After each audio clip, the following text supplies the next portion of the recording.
36 after the hour of 8 o'clock. Gubernatorial candidate Joe Visconti is here in the studio with us, and the phone lines are all lit up. So here's the deal. We'll take a couple calls, talk a little bit, take a couple more calls. 860-464-9490, 631-317-1949. If you've been on hold, I apologize, but we'll go first all the way up to Plainfield and bring on Andy. Andy, good morning. Hey, good morning, Lee. How you doing? What's happening? Hey, I'm my question is going to be directed to Joe. Joe, some time ago, you came and visited the Quiet Corner Tea Party Patriots. I don't remember the date, but you did come up there. There was probably about maybe 50, 60 people up there.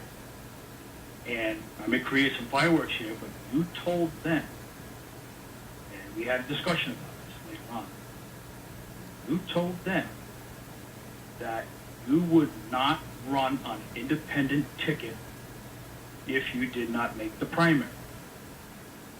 You know, I like your views, Joe, but so far, we consider you a man that did not keep his word. Tom Foley did not keep his word. Tom Foley did not. I'm talking about you, Tom Foley did not run as a Republican, a conservative. He won't address the issues. He's left me no alternative. We never expected Tom to move to the left, to leave no plans on the table, to explain nothing to the public, to agree with Obama and Malloy on minimum wage increase. And I spoke to you last summer when Tom Foley this year began to move to the left, not speaking and addressing spending cuts. Tom said flatline them. That means they increased 7%. With almost $4 billion in the next 3 years in deficit, he has painted himself into the corner. Common Core, he won't repeal it. He was all in on it. Then he wants it in underperforming schools. SB 1160, he'll make no attempt at all. So every move that he has made is anti-conservative and anti-Republican. He wants to win as a moderate and say nothing with no direction. This all manifested this year. When I addressed you, that was last year. And why am I lying? No, who expected to see this happen and leave us no choice but a candidate who is Dan Malloy? And this is exactly what we have right now. Well, Joe, this question was about you. It was not about Malloy or... No, this question is about me as a candidate, and I had no intentions of running and could never see the possibility that I had to. You can say I lied all you want. The public deserves a choice. The people nominated because they also saw what was happening with Tom Foley. I'm going by what you said. That's fine, sir. You can say that 100 times, but I am running. I'm in the race. I'm on the ticket. And I plan on winning this thing because we have no Republican candidate. If you want to continue to back up Tom Foley, that's your right. And that's your right as a voter. But Tom Foley is not a Republican and not a conservative. And we never expected, and I never expected to see that come. So you know what? You make changes. Andy, thank you for the call, man. Thank you for waiting, and I appreciate that. We're going to go out to Salem and bring on Bob. Bob, good morning. You're on with Joe Visconti. Good morning, Lee. Good morning, Joe. Good morning. First of all, whoever said there is no God is quite wrong because you're the only person that's talking about Common Core these days. Being on the Board of Ed, I'm getting ready to start my 18th year here in Salem. I don't know if they choose to be ignorant of the subject or they just don't know enough to talk about it and don't want to dig into it. In my research, and I don't know, and Malloy seems to be going full steam ahead with Common Core, even though he says he's going to take a wait-and-see attitude or look further into it. But we are locked in to taking this on, and because it's a copyrighted material by a private entity, that we cannot make any changes to it or tailor it to our own school systems, plus the expense of having to implement it on top of that. So that's my first comment, you know, and I'm glad that you're speaking out on it. With another thing that I haven't heard anybody talk about, maybe you have and I missed it, is Malloy's proposal to go to a state-funded pension system for private sector employees. Now, they can't even fund their own pension system for their own employees. How are they going to fund a pension system for private sector employees? Because we've got $74,000 of unfunded liabilities with the state pension fund with a $27 billion economy. So how is he going to take care of a private sector pension fund with those kinds of numbers? Bob, I want to let him answer and clear up the line so more people can weigh in on both of those. Thank you, Bob. The Common Core issue, I will repeal it. I'll push everything that we can to get rid of it. It was a waiver from No Child Left Behind. In other words, No Child Left Behind was a failure. It is a failure. So what did the state opt to do? Let's get a high-interest loan to pay off a balloon mortgage. That's exactly what we've done with Common Core. Teachers don't want it. Kids don't want it. Parents want the right to opt out. I'll give them that right. And as a state of Connecticut, we need to develop our own standards locally with state input, parental input, teachers dominating the standards. Can you repeal it? Is that a thing the government can do? They put it in. We will put commissioners in. We'll undermine it. We'll not take the money. I can't reveal, and nor I will reveal every one of my tactics, even with SB 1160, and how we are going to push that back. But just don't take the money. Keep the money. And that brings up something really quick. Let me address is the federal mandates. That's what one of these is. The first day in office, every federal mandate that is unfunded, that is forced on us, I will be looking at to opt out of also.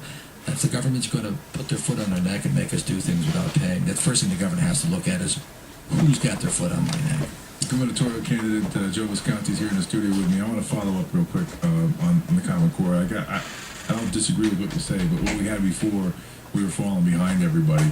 We were falling behind China. We were falling behind Japan. We were falling by all these other countries. Is there a plan that you have in your mind that you want to try to institute that would replace Common Core? Yes, and that's the first thing we will be doing is actually having public hearings on this. Actually having educators. If you go to my website, viscontiforgovernor.com, you will go to the Common Core issue education and see a Washington Post article. Very cogent, sobering, about how Common Core was created without educators involved. That's the first thing we need to do is put education involved. But this is nothing but an opt-out from a failing No Child Left Behind. For decades, the government has been shoving down our throat federal programs that are disconnected from teachers. This is the whole key, almost like doctors or medicine. Do the doctors have any say? Do the teachers have any say? Because the teacher-student relationship is what I want fostered. The strongest. All of your SATs, all of your CMT, everything that you do for standardized testing and with any type of federal program has to be assistive, not mandatory between a teacher or yoking a teacher with such heavy burdens that they can't teach in the classroom. We need to assist the teacher, not dominate them. All right, 860-464-9490, 631-317-1949. Those are the numbers. Gordon out in Lyme's been waiting as well. Gordon, good morning. You're on with Joe Visconti. Hey, good morning, Lee. Good morning, Joe. Good morning. My father used to say I was just a little bit to the right of Genghis Khan, but having said that, I would ask this. Statistically speaking, we're the third highest tax state in the Union. We have the worst infrastructure in the Union. We have the most unfriendly government towards small business. I'm talking to Frank about that. And in a nutshell, what would you do about that? I'll let you go on with that. Sure, I'm with you all the way on that. This starts with leadership, failed leadership for decades. We got here over time with a heavy Democrat Party even dominating Republican governors. And what's happened is we've tried to be all things to all people and trying to be benevolent and giving money away for 40 years to every program that the state legislature could think of. It came with what I would consider some heavy-duty cruelty on the taxpayer. And so, as a governor, first thing for me is that I'm a negotiator, as a builder and a contractor for 40 years. I've had to work with everyone that's over you when you win a contract, the building department, the engineers, architects, OSHA, every department and agency imaginable to get the job done and make a dollar. And so, right off the bat, even being a leader or a business owner, for me, part of it is realizing the realities of getting a job done. And so we have to change the atmosphere, bring some enthusiasm and optimism to government, move back a lot of the programs. So we're looking at some major pruning, major cuts to state spending year after year. And I'll get into some of those ideas a little later. Well, let me ask you on the heel on that, since you bring it up. You talk about everybody talks about cuts, and we want to cut spending, we want to do this, and it's very general. And usually, when folks are in here, I try to at least press them a little bit as far as what will you cut. Okay, sure. Because everyone says we got to cut, right? But right now, they're talking on the Office of Fiscal Analysis. That's an independent arm of the state legislature, General Assembly. 1.1 billion, 1.3, 1.4. It all adds up to 3.8 to 4.5 billion dollars coming. So before you can cut anything from yesterday, how do you balance the budget? And then how do you even attack unfunded liabilities? We're so far down the rabbit hole. It's just amazing that none of these candidates are talking about it. So every department is going to be slashed. I'm going to use the word slash right here on the air because we are going to cut back. We're going to try to save jobs because we need more services and still in a recession. So the jobs, we're going to try to get in there and keep the jobs for the services. Remove just about every grant you can think of that's going to organizations that are non-essential. That don't affect the health and welfare of children, elderly, veterans, people that really need it. But I'm sorry to interrupt you, but by saying that, you're being specific. You're saying what I think has to be done. But by saying that, you're probably going to lose some of the workforce. I'm not losing anyone. No, but you're going to lose workers. No. As far as the unions go, this is important. We're going to put a number on the table with these multi-billion-dollar deficits coming. We'll put a number on the table for the unions. We're going to ask them. It isn't their fault that we're here, but it's their responsibility to help us save their future pensions. If they don't want to recognize that, I can't help them. I'm not their servant, as Dan Malloy is. They work for me if I'm governor, and I serve the people.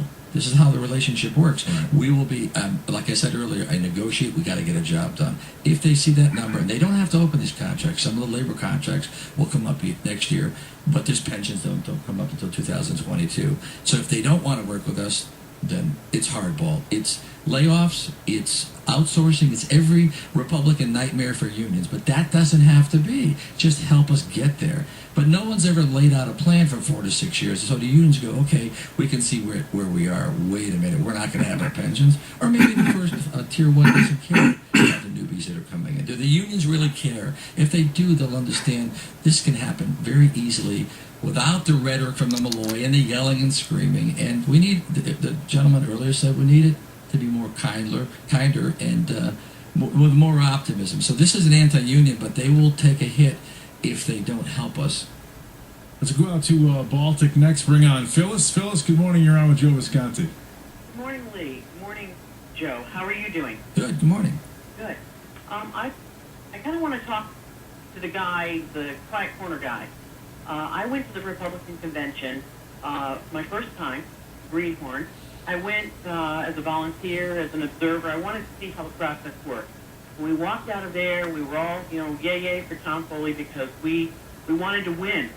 But I have watched over the months since that time, that man evolved into almost a non-entity. I want to win, but I want to win with someone that is actually going to do something, someone that stands for something. I'm from Baltic, so we lived through the little fusion debacle that came when he came over here. We're still all trying to understand what that was about. He came over here without a plan, and he thought he could take on a Democrat town, the town leadership and everything. It was just amazing to me. He came with no plan. What was the point? Was it just to get, a little photo op or something? It didn't work. And to me, that showed the kind of candidate he was. So if you, Joe, had followed up on the quote-unquote promise you made a year ago, we would have no candidate. That's how I feel about it. I would have no one to vote for. And I do not want Malloy back in. But I certainly cannot support the kinds of things I've seen with Mr. Foley.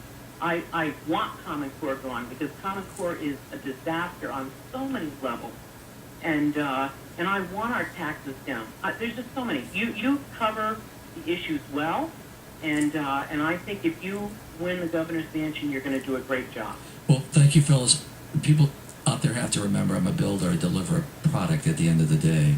You just don't say you're going to do something. You're not going to order 100 yards of concrete and not have the crew, the hoses, the rakes, the concrete finishers ready. You've got to do it before the concrete hardens up. You have to plan and build and deliver. This is what you're not seeing in politics. This is why the framers were always contracting and building, and the Romans. Building and planning and measuring and measure twice before you cut. It's part of who I've been raised my whole life. My dad was a Marine and a builder. And so I bring those, after 40 years in the trades, to government. And you just can't make these promises if you can't deliver. You don't bid on a job you can't do. They had performance bonds. You won't get it finished. You won't make money. You'll have complaints, and this is what's missing. And so for me, it was hard to watch Tom. I didn't think he would go this way, and it's not what I wanted. I would have gladly got behind him and pushed to help him with all the forces and power in my with my abilities. But I watched it go the other way, and it's been hard to watch, and it's not been comfortable. And I know there's a lot of anxiety in the Republican Party right now. I can't help them with that. We have to see how the next 2 weeks go with the debates, with the plans. Maybe Tom will surprise us all. We have to see that. Joe Visconti's here in the studio with us. We got to take a break. Joe, if you don't mind, because of the time constraints, I'd love to keep you for at least one more segment after the top of the hour. Can we do that? I'll be here. So here's the deal, because we haven't even touched on the gun issue yet. So we will do that coming up after the top of the hour for sure. And if you want to be part of that, I would suggest you call in now, 860-464-9490, 631-317-1949.